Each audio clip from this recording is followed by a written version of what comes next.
ప్రియాంక అంటే గత ప్రభుత్వం తీసుకొచ్చిన ధరణికి సంబంధించి పెద్ద ఎత్తున సమస్యలు ఉన్న నేపథ్యంలో ఎక్కడికక్కడ రైతులు కూడా పెద్ద ఎత్తున ఇబ్బందులు పడే నేపథ్యంలో ధరణిని ప్రక్షాళన చేసేందుకంటే ఆ సమస్యలన్నింటినీ కూడా పరిష్కరించేందుకు ఇప్పటికే 5 సభ్యులతో కూడిన ఒక కమిటీని ప్రస్తుత ప్రభుత్వం నియమించింది కదా, దానికి సంబంధించి ఇప్పటికే జరుగుతూ ఉంది ఆ ప్రాసెస్ కూడా. వ్యవసాయానికి సంబంధించి కూడా భూములపై గత ప్రభుత్వం తెచ్చిన ధరణిలోని సమస్యలను పరిష్కరించేందుకు రేవంత్ సర్కార్ సిద్ధమైంది. అందుకు తీసుకోవాల్సిన చర్యలపై అధ్యయనానికి నిన్న 5 సభ్యులతో కీలక కమిటీని ఏర్పాటు చేసింది. ఈ కమిటీలో కాంగ్రెస్ కిసాన్ సెల్ అధ్యక్షుడు ఎం కోదండిరెడ్డి, భూ పరిపాలన విశ్రాంత ప్రధాన కమిషనర్ మాజీ ఐఏఎస్ రేమండ్ పీటర్, నల్సార్ యూనివర్సిటీకి చెందిన భూ చట్టాల నిపుణులు సునీల్, మాజీ స్పెషల్ గ్రేడ్ డిప్యూటీ కలెక్టర్ ఉండగా భూ పరిపాలన ప్రధాన commissioner Naveen Mittal member convener గా ఉన్నారు. ఈ కమిటీ ధరణితో ముడిపడి అన్ని అంశాలను పరిశీలించి ప్రత్యామ్నాయంపై ప్రభుత్వానికి సిఫార్సులు చేయనుంది.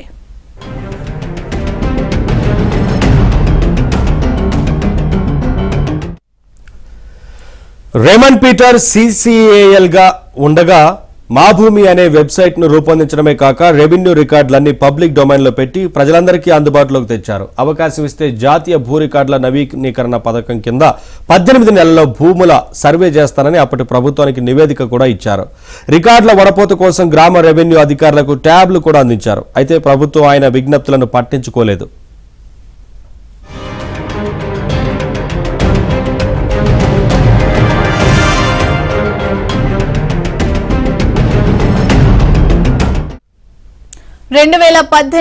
రైతు బంధు కోసం హడావుడిగా 2017 సెప్టెంబర్ నుంచి భూ రికార్డుల నవీకరణ చేయగా దానిపై ఎన్నో విమర్శలు వచ్చాయి. ఆ రికార్డుల ఆధారంగానే తెలంగాణ భూమి హక్కులు పట్టాదారు పాసు పుస్తకం చట్టం 2020 ప్రకారం ధరణిని ఎలక్ట్రానిక్ రికార్డుగా గుర్తించారు.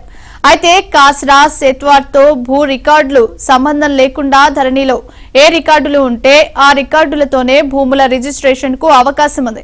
రిజిస్ట్రేషన్ కాగానే భూములు విక్రయించిన రైతు ఖాతాలో నుంచి ఏ మేరకు విక్రయించారో ఆ మేరకు విస్తీర్ణం నిమిషాల్లో తగ్గించి అదే సమయంలో విక్రయదారుడి ఖాతాలో చేర్చేలా దీన్ని అందుబాటులోకి తెచ్చారు. కానీ దానిపై భారీగా విమర్శలు వచ్చాయి. అప్డేట్స్ మా కరెస్పాండెంట్ సిద్ధార్థ రెడ్డి తెలుసుకుందాం. సిద్ధార్థ, ధరణి అంశానికి సంబంధించి గత ప్రభుత్వం తీసుకొచ్చిన ధరణిలో పెద్ద ఎత్తున సమస్యలు ఉన్నాయి, రైతులు తీవ్రంగా ఇబ్బందులు పడ్డ నేపథ్యంలో ఇప్పుడు ప్రభుత్వం ప్రక్షాళనకు సిద్ధమైనట్లుగా తెలుస్తా ఉంది. ఒక కమిటీని కూడా నియమించింది కదా, ఏంటి అప్డేట్స్, ఎలా ఉండబోతా ఉంది ప్రభుత్వం చర్యలు? నవీన్, తాము అధికారంలోకి వస్తే ధరణిని ఖచ్చితంగా తీసివేస్తామని కాంగ్రెస్ పార్టీ నాయకులు పలుమార్లు చెప్పారు. ఇటు రాహుల్ గాంధీ సైతం ధరణి వల్ల సామాన్య ప్రజలు, ముఖ్యంగా పేద ప్రజలు తీవ్రమైన ఇబ్బందులు ఎదుర్కొంటున్నారు. తాము అధికారంలోకి వస్తే ధరణిని తీసేసి దీని స్థానంలో ప్రజలకు సులువైన, ప్రజలకు ఉపయోగమైన ఒక ట్రాన్స్పరెన్సీ ఉండేటువంటి కొత్త మెకానిజాన్ని తీసుకొస్తామని ప్రభుత్వం చెప్పింది. దాంట్లో భాగంగా నిన్న మొదటి అడుగు వేసిందని చెప్పుకోవచ్చు.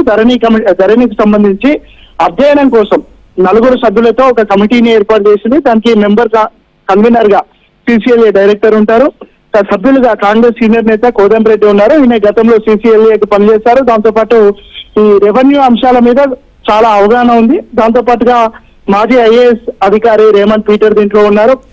దాంతో పాటు సునీల్ కనుగోలు అనే ఒక ఈ భూ అంశాలకు లేదంటే రెవెన్యూ అంశాలకు సంబంధించి చాలా గ్రిప్ ఉన్నటువంటి ఒక న్యాయవాది ఉన్నాడు. అదేవిధంగా ఒక retired special grade deputy collector గా మధుసూదన్, ఆయనను కూడా దీంట్లో నియమించారు. సో మొత్తానికైతే ప్రజలు చాలా ఎదుర్కొంటున్నారు. ధరణిలో అనేక సమస్యలు ఉన్నాయి. రైతు బంధుకు సంబంధించినటువంటి అంశం కూడా అసలు భూమి లేని వాళ్లకు, వ్యవసాయం చేయని వాళ్ళకు కూడా రైతు బంధు వస్తుంది. దీన్ని స్ట్రీమ్లైన్ చేయాలని ప్రభుత్వం భావిస్తుంది. దాంట్లో భాగంగానే ఈ ధరణి పోర్టల్ కి సంబంధించి అధ్యయనానికి ఒక కమిటీని వేసింది. ఇక దాంతో పాటుగా ధరణిని తీసివేసి భూమాత యాప్ ను ఇంట్రడ్యూస్ చేస్తామని కాంగ్రెస్ ప్రభుత్వం చెప్తా ఉంది. ఈ 4 కమిటీ సభ్యులు దీనిపైన అధ్యయనం చేసి ఈ అధ్యయనంలో దాంట్లో మార్పులు చేసే సందర్భంలోనే ధరణి యాప్ ని భూమాత పేరుగా మార్చే అవకాశం ఉంది. సో మొత్తానికైతే ప్రజలకు ఉపయోగపడే విధంగా ఈ యాప్